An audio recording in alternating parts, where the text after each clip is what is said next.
What's up guys, and welcome back to another EVE Online video.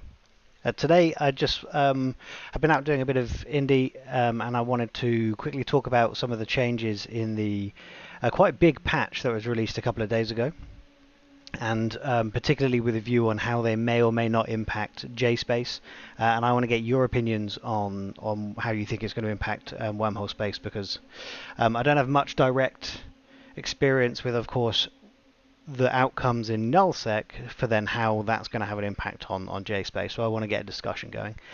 Before we dive into that, though, I also just want to point out, because it's a really good offer at the moment, for the next 4 days, you can kind of stack. There's deals that kind of stack.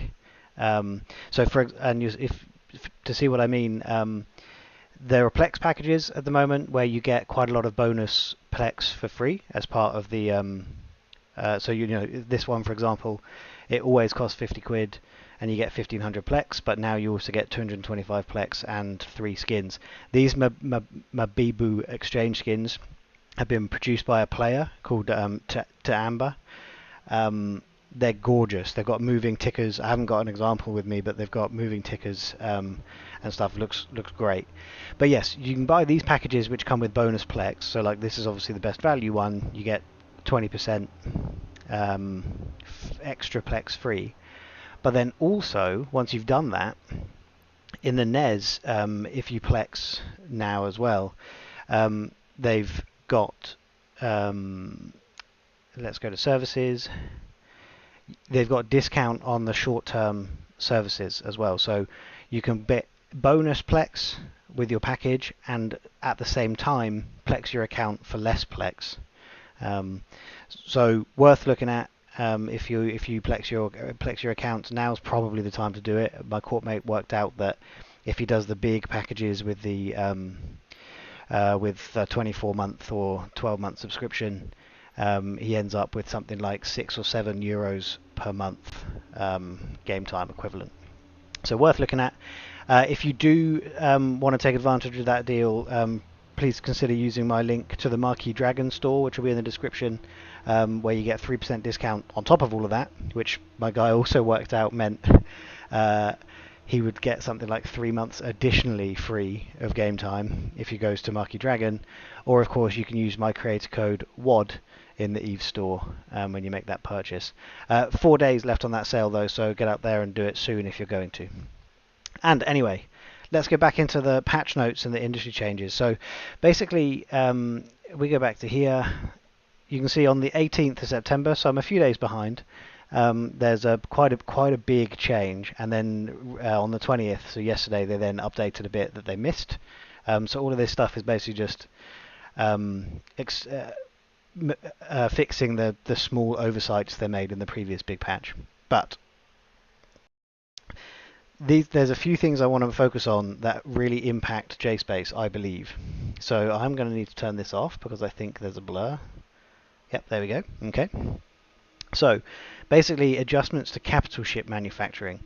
The intention, apparently, according to this statement, is to make sure that capital ship manufacturing is easier for the little guy. But I don't really see how or why that's important, and I'll go back to that in a second. But basically, the big change from JSpace point of view is these things: fluoroferrocene, PPD fullerene fibers, etc. This whole list.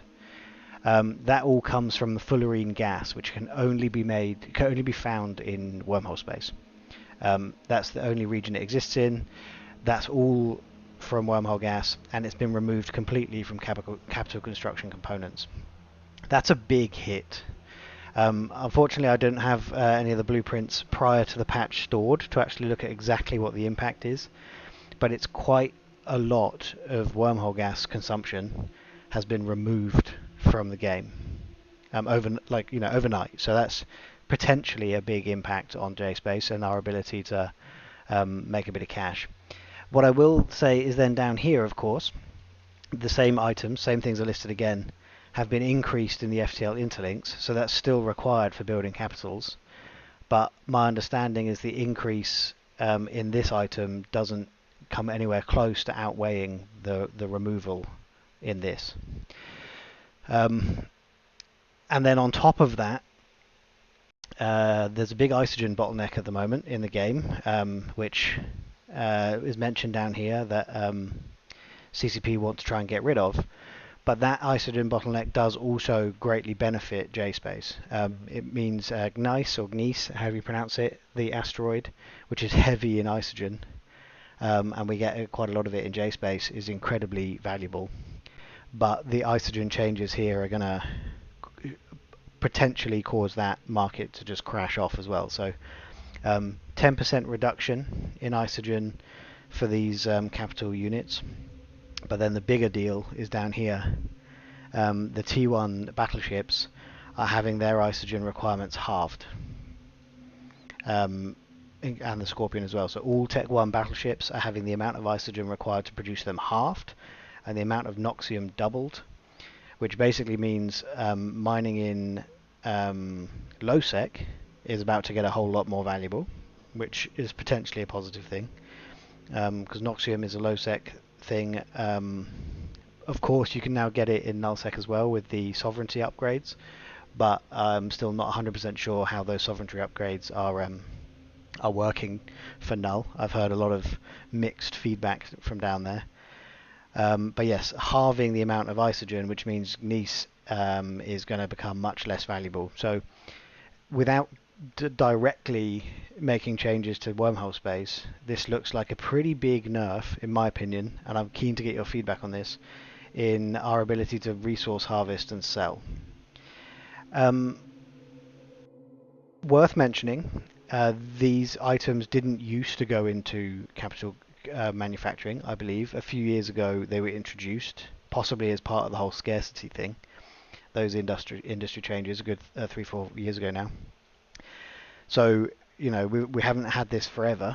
But one of the reasons given at the time by CCP was to make sure that the various regions of New Eden had to collaborate, they had to work together. So you needed to come to JSpace to get wormhole gas for your capitals, you had to go to nullset to get morphite and which one is it? I can't remember which Tech 1 mineral was a nullsec exclusive. You had to go to high set to get tritanium, you had to go to low set to get noxium, and so all the regions had to kind of work together to be able to do that. And okay, the big producers could do that because they just did it themselves essentially. So like, for example, Fraternity have a wormhole arm, they have a low sec arm, and so they can generate all the materials themselves. The smaller producers can't do that, but what they could do, and what they were supposed to do, and what was really useful for those of us living in JSpace, is they had to build relationships. So we, for example, our wormhole gas, we always have a stockpile of compressed gases in the market hubs, because we have relationships with a few nullsec producers where we periodically will provide them with 4 or 5 billion ISKs worth of JSpace gas, fullerene gases, so that they can produce the capitals they need from time to time. And that's kind of small scale, of course. So they're like the small individual producers. So we don't have a relationship directly with, say, Goons or Fraternity, like at senior level, but they're individual producers we develop relationships with, and they could buy from us. But we do also have slightly bigger ones. So we recently sold to, I'm not going to say who, but to senior leadership in one of the big alliances. We just sold a 50 billion ISK gas contract a few days before this change. And that's kind of what we're able to do, and it encourages collaboration and that kind of stuff. And we'll see if that continues. I think it's potentially going to be a nerf in JSpace, deliberate or not. I think it's going to be one, but I'm very keen to get your opinion on it as well, and how you think this is going to affect wormhole's impact on the game. Are we just going to go back to pretty isolated communities of PvPers? Maybe. That being said, there's a bunch of other changes in here which I'm not going to go into great detail on, but I think are quite good. For example, some of this stuff is excellent. So they've hugely changed smart bombs, have a proper read, but basically they've made smart bombs so that you don't just use EMP smart bombs now. You can use all of them for different purposes. You can see that down here, if you need bigger range or less capacitor costs, for example. But also they're introducing mutaplasmid types. So the Triglavian, you go get them from trig sites or from running filaments. You'll end up with 36 new mutaplasmid types, which will allow you to really tweak and fine-tune your smart bomb stuff. So I don't know what impact that's going to have, but we're potentially going to see a lot more use of smart bombs in the game, which is quite exciting. Similarly, a pretty exciting change is the introduction of frigate and cruiser officers and their modules. So there are more than 50 new modules introduced to the game, all officer mods, and the exciting thing is that they're no longer the reserve of nullsec. So in nullsec, you'll have the officer battleships that have always spawned, but you can get officer cruisers, which will be very rare, but they will appear in lowsec 0.1, 0.2, and officer frigates, again incredibly rare, in 0.5 in highsec. So belt ratting or just hopping around looking for officer hunting is now possible outside of nullsec, which I'm quite excited about. That's pretty cool. And we'll pop out of JSpace to do this, and like see if we can end up with some of these modules. It'd be interesting to see what happens to the module market. Also, a pretty positive change is making the B-type shield boosters actually do what they're supposed to do. I think they basically never were used by anyone because they weren't worth it compared to just using a C-type, but they've been rebalanced. This is an interesting change. If in Poshvin, so in trig space, mobile observatories can be deployed. These are the things that can be deployed in nullsec that decloak you if you are not inactive, but if you're cloaked. What's the right word? When they introduced mobile observatories, they introduced a cloak timer, which is 15 minutes, and basically after 15 minutes, one of these observatories can decloak you. Then you can just recloak, of course, but you can't be like inactive for a long period, just cloaked up. And now they've introduced that to Poshvin, and why that's quite important is people using the Poshvin Express, which is where you filament. You're in nullsec, you filament into Poshvin, and then you filament back out to basically highsec. Is a really safe way to get out of nullsec. Now that's going to be much harder because the cooldown period on your filament is 15 minutes, and a lot of people would have another toon do that hauling. They'd not be paying attention. They might be chilling in Poshvin cloaked for 20 minutes, half an hour, and then they'd filament out and carry on because they're doing something else. Now, after 15 minutes, the mobile observatories are going to be able to uncloak them, and they can be got. So interesting to see how many people we lose in Poshvin now trying to use the Poshvin Express. It's still very viable because, as mentioned, there's a 15-minute cloak timer and a 15-minute filament timer, so it's still fine, but you've got to be active and paying attention, which I think is good. Anything that makes sure we're actually active when we play, I think, is a positive change. Bunch of stuff for nullsec, which I can't comment on because I don't know it directly. All I can say is that it seems like it's a positive change based on the feedback I've been hearing. Things like, if we go all the way down to these elements, the SOV upgrade resource costs, I've heard that it's been incredibly challenging to power and get enough workforce and everything to actually get all the right upgrades you need across your system.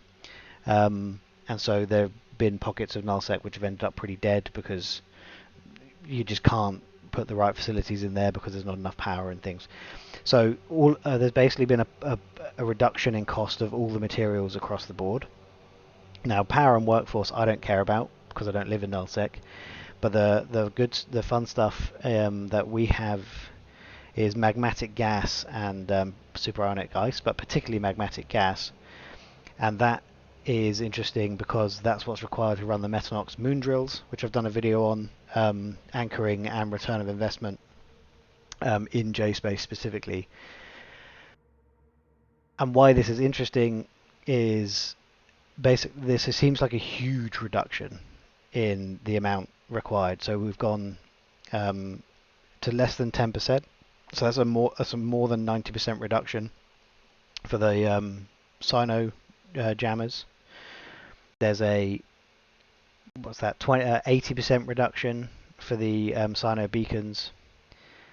So the two things in this list that require magmatic gas have dropped significantly. Now again, I don't know how much they're used in nullsec. I don't know enough about null to understand how frequently these things are used, and therefore how much magmatic gas they'll be using. But anything that is going to have quite a big reduction means availability of magmatic gas will be higher, and therefore the prices might drop on the market, and so our costs of running the moon drills may reduce. Of course, this may then have the opposite effect, and people will start pumping out more and more moon drills, and then the price of magmatic gas goes up again, but that's yet to be seen. There's also something about being able to reduce the amount of structure acceleration to manufacture sky. Oh, okay, there's manufacturing of skyhooks. So they're going to get cheaper by 20%, so we should hopefully see more skyhooks around so we can go and raid them. And yeah, so basically, I think all the changes are positive. These are fine-tuning the Equinox update. A lot of it is really good, but with a particular view on JSpace, the only real outcome I can see here is basically making JSpace a bit more isolationist again, and meaning we spend less time in there, as wormholes we spend less time in there as well. So because probably our ability to farm gas and NIS for ISK is going to be drastically reduced from the manufacturing changes, but also with the introduction of officer frigates in low sec and low sec and high sec, there's now more content out there. So I know I will be hopping out from time to time to go hunting these guys, and I'm sure other people will as well. And similarly, we're going to spend more time hopping out to go and raid skyhooks in nullsec and things, and generally annoy the nullsecers because we no longer are going to have necessarily the buying relationships with them and things as well. So I think, yeah, my personal opinion is the outcome for JSpace is going to be slightly more isolationist, and also more of us just hopping out to go and do our content elsewhere, which, again, that could be the route we're going. I mentioned this in a previous video. That could be the route that CCP have decided to go, and if that is, that's fine. But if it's an inadvertent change, then they really should be thinking about this kind of thing. But that's my opinion. That's how I view these changes. I really want to see if you feel the same, or if you think it might be a bit different for whatever reason that I've overlooked because I don't know nullsec well enough, or lowsec, for example. Please do leave a comment. And yeah, and I want to be clear. I'm not like bitter about this. This is just my view on how these things are changing. I think Equinox is going in the right direction. I'm excited for it, generally. Just not super excited for the future of wormhole space at the moment. So yeah, that's all on that one. Thanks very much for watching, guys. All the links and creator codes and everything in my description. And I hope to see you all in the next one. Cheers.